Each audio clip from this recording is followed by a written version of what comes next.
especial, ya no quiero hablar porque después me echan la culpa de todo. Bueno, ya tenemos aquí en la línea al consultor político Arley Darío Bastías Bilbao, que se encuentra ahí en la ciudad de Pasto, en la frontera con Ecuador. Hay campañas legislativas, como le decía, el próximo 8 de marzo. Mi querido Arley, un gusto saludarte. Buena tarde. Hola. Saludos, querido Luis Rubén, a Betty y a Norma, quienes te acompañan. Un placer estar con ustedes. Bueno, te encuentras en Pasto, que es una ciudad importante de Colombia, en la provincia de Nariño, el estado, como decimos acá, pegado a Ecuador, y andas encampañado porque hay campañas legislativas, hay elecciones legislativas el próximo 8 de marzo. Platícanos, ¿cómo va a estar la elección? ¿Qué has visto en la campaña, mi querido Arley?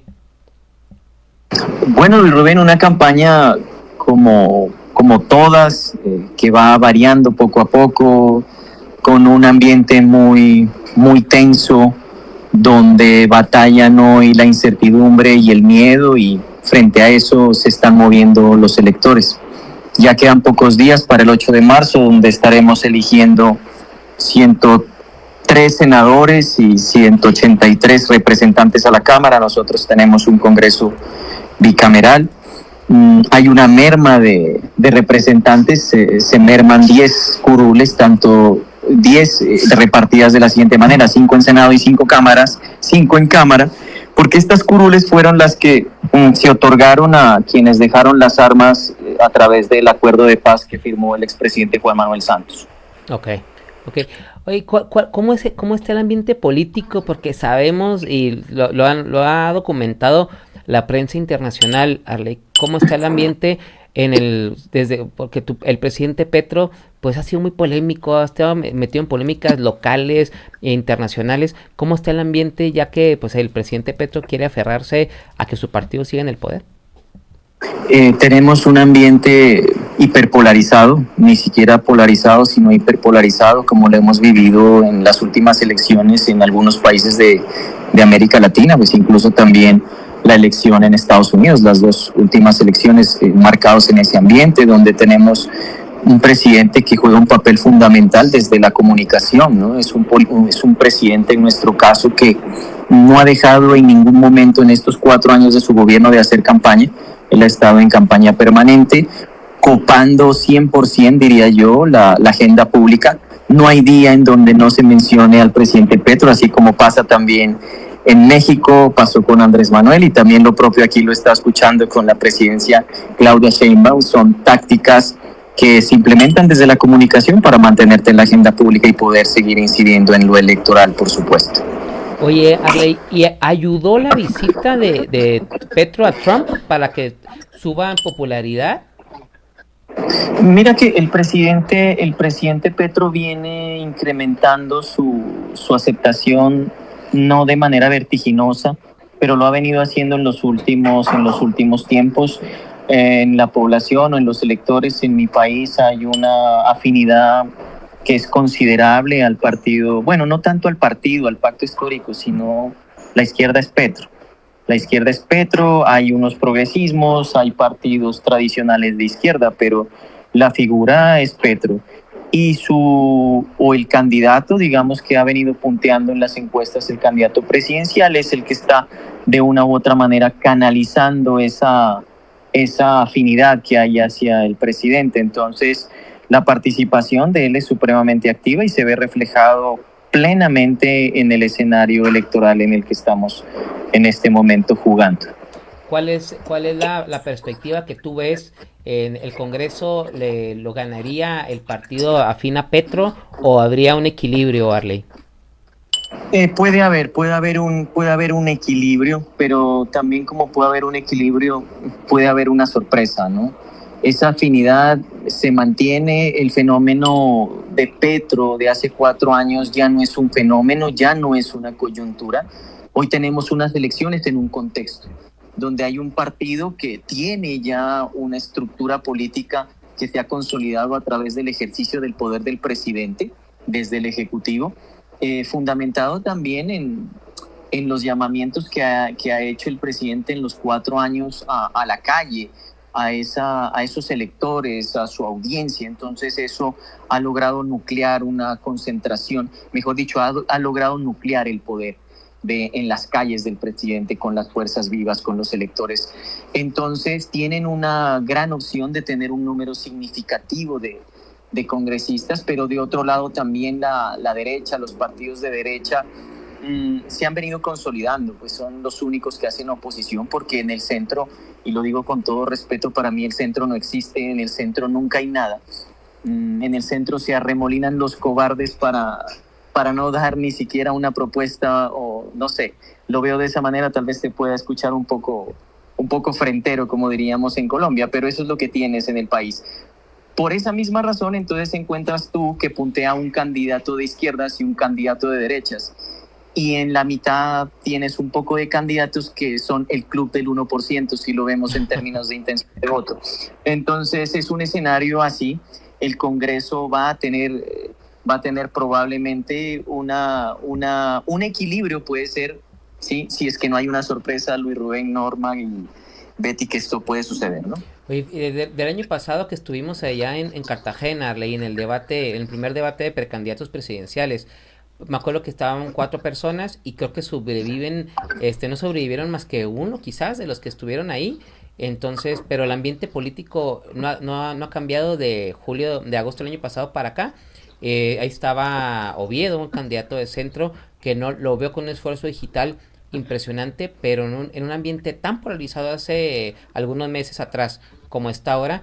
Yo estoy de acuerdo contigo que un candidato de centro, no solo en Colombia, sino creo que en ninguna parte de América Latina, es más, y del mundo, un candidato de centro no va a traer votación, porque estás conmigo, estás contra mí, y ahora sí que, como dijo la Biblia, a los tibios los vomitaré en mi boca.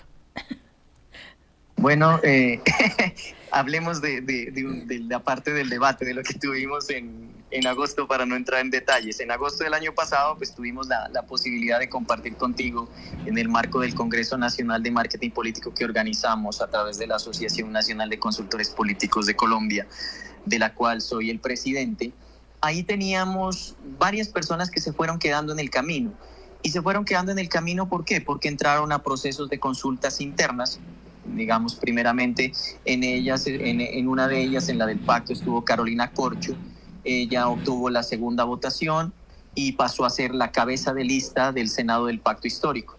El que digamos se mantiene ahí es Oviedo, y hoy está para consultarse el 8 de marzo en una consulta interpartidista. Okay. Oviedo está en la gran consulta por Colombia, que es una consulta en donde confluyen partidos de derecha principalmente, y bueno, y de centro derecha, yo diría, y todos son partidos de derecha, pero dejemos la posibilidad del centro, donde está participando activamente Juan Daniel Oviedo con su fuerza Con Toda por Colombia. Ahí tenemos la presencia también de Vicky Dávila, que era una candidata que venía hasta diciembre marcando muy bien en las encuestas, pero también se ha venido diluyendo. Está Juan Manuel Galán, que es hijo del inmolado Luis Carlos Galán, candidato a la presidencia por allá a finales de la década de los 80. Está Paloma Valencia, que a mi juicio es la más fuerte, que es la candidata del Centro Democrático, el partido del expresidente Álvaro Uribe Vélez, que tiene una estructura política muy consolidada, muy fuerte, y han sido los que han venido haciendo en estos últimos 4 años la oposición al gobierno del presidente Petro. Está también el ex senador David Luna, exministros como Mauricio Cárdenas, exgobernadores como Aníbal Gaviria, está el exalcalde de Bogotá, Enrique Peñalosa, exministro Juan Carlos Pinzón. Entonces eso es lo que tenemos nosotros en esa consulta, pero son 3 consultas. Aquí le estoy hablando únicamente de la gran consulta por Colombia, donde están partidos de derecha. Tenemos también la consulta del Frente por la Vida, que en esta consulta iba a participar el candidato del Pacto Histórico, Iván Cepeda, pero por un pronunciamiento, una decisión del Consejo Nacional Electoral, le negó en derecho la participación a Cepeda en esa consulta, puesto que él ya se había consultado en el mes de octubre. A esa consulta iba a entrar uno de los candidatos que participaron en el debate en Cartagena, que era Camilo Romero. Camilo Romero es de izquierdas, pero Camilo Romero se baja de la consulta, prácticamente ya entrando a apoyar a Iván Cepeda. En esa consulta, ¿a quién vamos a tener? A Roy Barreras, que ha sido uno de los hombres más cercanos a Petro, sin ser él, como él lo dice, ¿no? Como él lo dice, que él no es de izquierdas, pero todo el gobierno de Petro ha estado ahí, fue embajador, fue el primer año senador de la República, presidente del Senado de la República. ha estado muy tirado a Petro. Está el exalcalde de Medellín, Daniel Quintero, y 3 personas también que realmente, pues, si las vemos electoralmente no son representativas, pero el tema es ir a la consulta, obtener una votación para poder lograr mejores acuerdos políticos con una cantidad, mejor dicho, así en después de hacerse contar.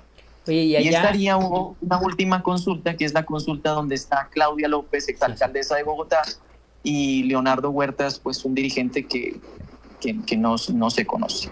oye, y ya en el ámbito local, allá en Pasto, en Nariño, ¿cómo se está? Hay un personaje que llama la atención, que es candidato a senador, que es John, que es un personaje que es cafetalero, con un muy buen café, por cierto. Entonces, platícanos, ¿cómo vive la contienda la gente de John y el equipo de campaña de John? Bueno, la contienda aquí en Nariño, este es un territorio prácticamente también que tiene una afinidad muy fuerte hacia el pacto histórico, por varias razones, ¿no? Que las hemos venido nosotros siempre estudiando para poder entender y construir estrategias de comunicación y políticas electorales para poder ganar una elección. El candidato que tú mencionas está aspirando a Cámara de Representantes, que es la Cámara Baja. Es un candidato que fue exgobernador del departamento de Nariño, viene siendo el último gobernador de Nariño, su periodo terminó el 31 de octubre del 2023. Y la contienda se desarrolla con candidatos del pacto histórico que es altamente probable que obtengan una votación considerable. Esa es una lista que se ha inscrito, es una lista cerrada, es decir, votas por el logo únicamente, es fácil de votar. Y tienes otras listas en donde están listas conformadas en la modalidad de voto preferente, es decir, que tú votas por la persona que tú consideras que merece tu voto dentro de esa lista. La del pacto histórico ya está ordenada, quien encabeza es el actual representante de esa colectividad en el departamento de Nariño. Pero es una campaña bastante interesante, una campaña muy movida, y bueno, esperando pues hasta, mejor dicho, aprovechando todos estos días que quedan para poder lograr los mejores resultados, Rubén. Oye, Betty y Norma, decirles que dentro de la campaña hace como un mes más o menos tuvieron el carnaval, ¿verdad? Para allá en Pasto. Sí, aquí tuvimos esa expresión cultural que es considerada patrimonio inmaterial de la humanidad por la UNESCO.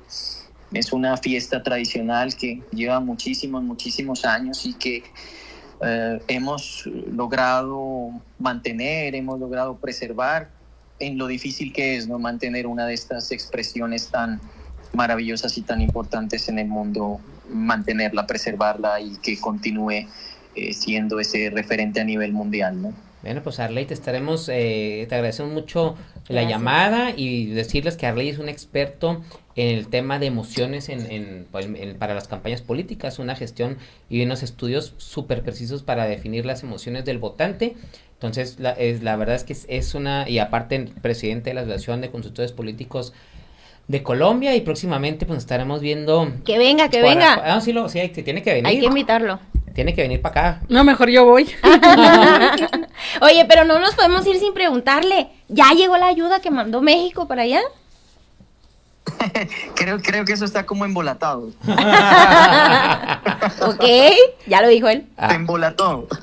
Así es, pues agradecerte mucho, Arley, nos estaremos viendo pronto y para estar conociendo el resultado y bueno, para que te puedas echar una buena arepa de choclo y un guaro a mi salud. Bueno, señor, agradezco.